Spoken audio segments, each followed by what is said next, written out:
Mengkaji tentang bagaimana teori-teori belajar itu sangat bermanfaat bagi guru untuk mempertimbangkan berbagai teori belajar guna keperluan mengajar, mengidentifikasi prinsip-prinsip pembelajaran, dan memahami bagaimana perbedaan individu mempengaruhi proses belajar.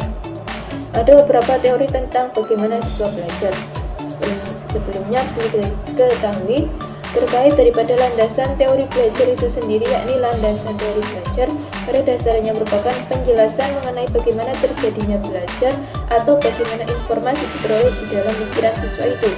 Hal ini erat kaitannya dengan bagaimana proses terjadinya belajar dalam arti bagaimana menciptakan lingkungan belajar secara kondusif serta bagaimana agar mudah menyampaikan terkait informasi-informasi penting yang menyangkut tentang belajar kepada siswa. Dan apakah kaitannya dengan deskriptif itu? Deskriptif merupakan bagian daripada teori belajar itu sendiri, karena tujuan utama teori belajar adalah menjelaskan proses belajar, serta teori belajar menaruh perhatian pada hubungan di antara variabel-variabel yang menentukan hasil belajar. Kita temui bersama bahwasanya belajar merupakan ciri khas manusia yang membedakannya dengan binatang. Belajar yang dilakukan manusia merupakan bagian penting, sebab tanpa belajar tidak ada, sebab tanpa belajar tidak ada proses belajar. Namun di dalam proses belajar itu sendiri perlu diketahui beberapa teori yang mampu memberikan arahan maupun pedoman agar tercipta proses belajar yang baik dan benar.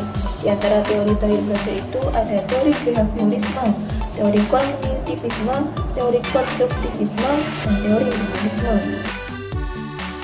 Teori selanjutnya adalah teori humanistik.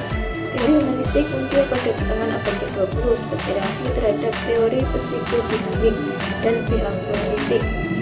Ini berfokus pada pentingnya pengalaman disadari yang bersifat subjektif dan self-direction. Teori belajar humanisme tidak terlepas dari psikologi humanisme yang berkembang sekitar tahun 1950-an. Aliran humanistik turut andil memberikan sumbangsih terhadap pembelajaran bahasa dengan mencetuskan beberapa metode pembelajaran bahasa seperti metode konsoliasis, metode belajar konseling, teori ta'allum al-irsyad, metode guru diam, atau atorikoh asimat, dan masih banyak lagi. Humanistik muncul pada pertengahan abad ke-20 sebagai reaksi terhadap teori psikodinamik dan behavioristik. Teori ini berfokus pada pentingnya. Teori humanistik muncul pada pertengahan abad ke-20 sebagai reaksi terhadap teori psikodinamik dan behavioristik. Teori ini berfokus pada pentingnya pengalaman didasari yang bersifat subjektif dan self-direction. Teori ini tidak terlepas dari psikologi humanisme yang berkembang sekitar tahun 1950-an. Psikologi